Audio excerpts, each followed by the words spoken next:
and Jurasek CPAs and Consultants, Brian Jurasek and Lori Adair. Welcome back. Thank you, Bart. Good to be back. Yes, we have the A-team on Tax Talk today. Thanks for coming out of the office, because it's normally pretty busy this time of year. Yeah. Crunch time. There's things to do. I think we were both working at home this morning, so actually, we didn't get the email to everybody back to the office. So, but we are a little flexible. A lot of times we're out with clients during the week, and we're at their offices, and we're at home. We're at the office, so it's hard to find us. We try to be WFH, work from home. Work from home. Yes. Yeah. Yeah, two new acronyms: RTO, return to the office, and work from home. Mm-hmm.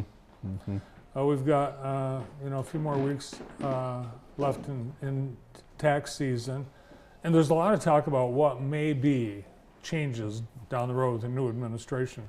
But we're still working with what we know, what we have, current tax laws, and it shouldn't delay anything as far as getting your taxes prepared and filed, right? Correct. No, nothing's going to change until maybe the end of 2025. So right now, just continue the course. Just keep going.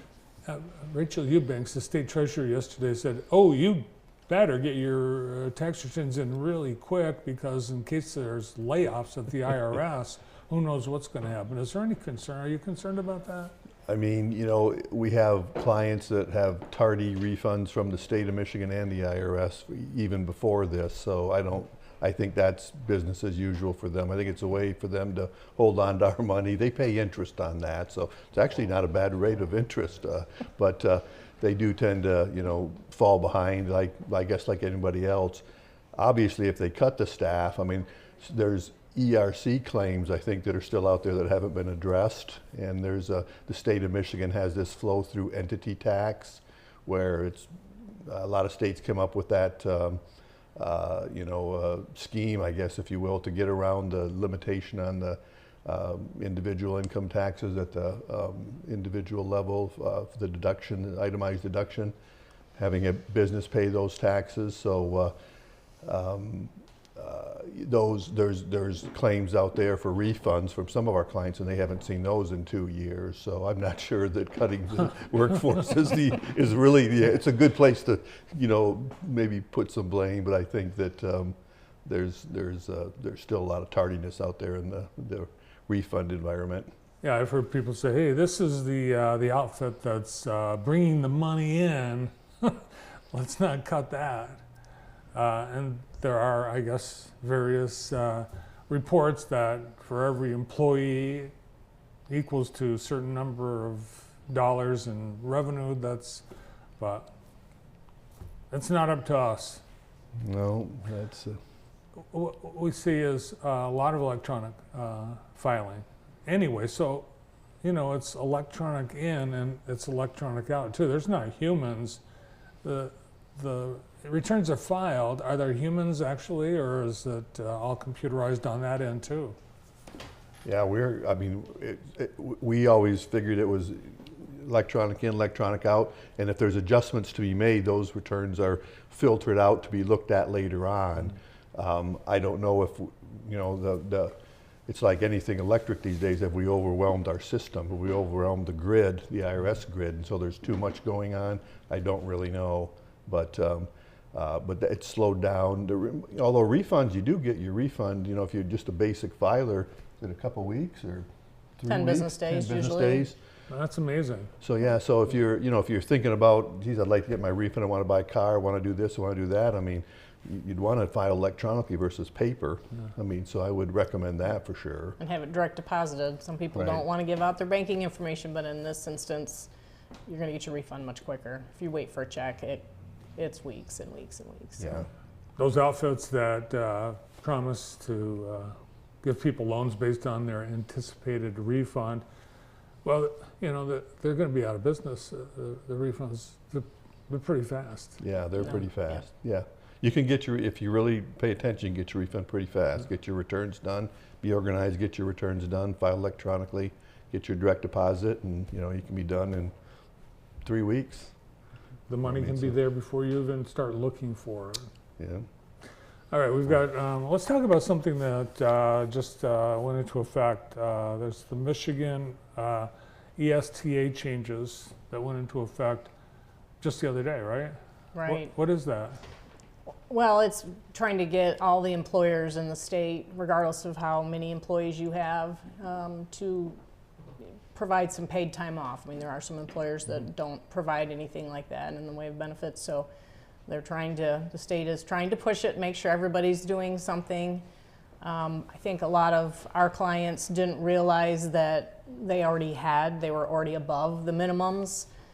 They were concerned that they were going to have to add to it, but that really wasn't the case. As long as you are meeting the minimums that the state's asking for, you're fine. But you do need to call it paid time off and not separating it out into different categories. I mean, most employers don't care what you do when you take time off. They just know you're not there, and it's fine. Go do what you have to do. So just call it paid time off. Don't call it vacation. Don't call it bereavement. Don't call it, you're just gone. And then that's what we're having most of our clients do, is rewrite their policy manuals and so forth so that they're in compliance. But we thought we knew exactly what was coming down the pipe, and then Thursday night, just before midnight, they voted, and made changes. And so they did make it a little more, it's an easier pill to swallow maybe for the businesses on Thursday night. So. And it was, I think one of the changes was the definition of business size that was going to fall into these requirements. And I think it at one point was 100 employees or more, but now it's every small business now, right? It's anybody that has an employee, Yeah. yes. But in this instance, they're saying a small business is 10 employees or less. So they have until like October 1st to get it in place, if you're that small of a company. But everybody else needs to have it in place and have it in writing by March 22nd. Oh my gosh. Yeah, it needs to be in place now. So a lot of writing. people, like vacation time, sick time, personal time. We had Super Bowl Monday this year as a new company holiday. Wow. We shouldn't call it Super Bowl Monday. No. Not if you want to It's just qualify. paid time off. Paid time off. Paid time off. We got you. Yeah. Yes. Yeah, because they know that if the businesses are trying, that doesn't need to be just one bucket and let the people do what they need to do. And everybody's trying to balance work and life, so just And the other part of that law has to do with tips and wages, and that's applicable to your restaurant clients, food Correct. service. Correct. Yep. So they did make that a little bit. They were trying to increase it right now and get away, increase the wage for tipped employees and get rid of that. But now they're going to cap it at 50%, and we've got 4 years Phase to get in, there or yeah. something to phase into it. So it's still at 38% of the minimum wage is what they have to be paid right now. Minimum wage just went up, so tipped employees got a little boost as well. But I wonder what they pay the people at Panera, because they're asking for tips. I was there last night. They give me the screen. Do you want to tip for what? you're picking up your own food. Yeah. Yeah, I know. Does that go to you? Do you get the tip, or? Well, I wonder if I could cancel the tip when I discover the order was wrong, Oh boy. which is 9 times out of 10. Oh, geez. There you go. Yeah. Yeah, tips since COVID, tips have been added to everything, I think. So Yeah. I was at a bookstore asking me if I wanted to tip at the and the worst one, this is unbelievable, was at Hudson News at the airport, where there's no person waiting on you. You self-check yourself, no bags, and then they ask if you want to leave a tip. For who? Well, anyway. So we've got something else that's confusing. We're so grateful to have Wilson Jurasek as our CPA firm. And you've been keeping an eye out for us on the beneficial ownership information. And it seems like it's a big ping pong ball over these last few months. Is it on? Is it off? Is it on? Is it off? Is it on? It's on. It's on. It's on, yeah. I think about the same time as ESTA goes in effect, March 21st, I think, is the new filing date. So, you know, so for those of you that may or may not be familiar, that act required all pass-through entities that are registered with a state, like at the state level, like S-corps, LLCs, limited liability companies, to register with FinCEN, the Financial Crimes Division of the federal government. And I think, you know, it's like anything else, they're trying to, you know, figure out the drug launderers, the criminals and all that stuff. They're trying to figure, you know, dig down into these, the old Al Capone kind of thing, you know, dig down into the entities. And so by filing, they want more disclosure, transparency on, you know, who the owners of these entities are. So, yeah, there's been a back and forth since last year. This has been a tussle. And I guess it just depends what court you end up in, and then they flip it and flip it back. And so right now we're on again, though. So it's an easy filing. If you don't have an advisor to do that for you, you can go to the FinCEN website. Probably the most difficult thing is downloading your driver's license or uploading it into their, you know, their website. But other than that, the questions they ask, they're pretty straightforward. So really anybody could do it. If you've got a business, you know, that's an S-corp or a limited liability company that's registered with the state, then, you know, file your own. Does that become then available for public access? I don't know if it's public access, but the government definitely has it. Yeah. So someone could find it. Yeah, because I'm They- sure there's they people can they find don't. it every. I mean, Yeah. there's no hiding anymore. I don't think Yeah. it's all out there. Yeah. As much as we try. I don't think it was meant to be public, but I mean, like you say, certainly eventually, who knows, you know, so. Elon Musk could find it. Well, yeah, he's got some smart guys working for him. He's a smart guy, so I couldn't find it, I'm sure, but, you know, but there are people that could. So these tax laws that sunset the end of this year, those are the tax cuts of 2017. It's possible they might get extended, who knows? But in the meantime, what does that mean to potential filers?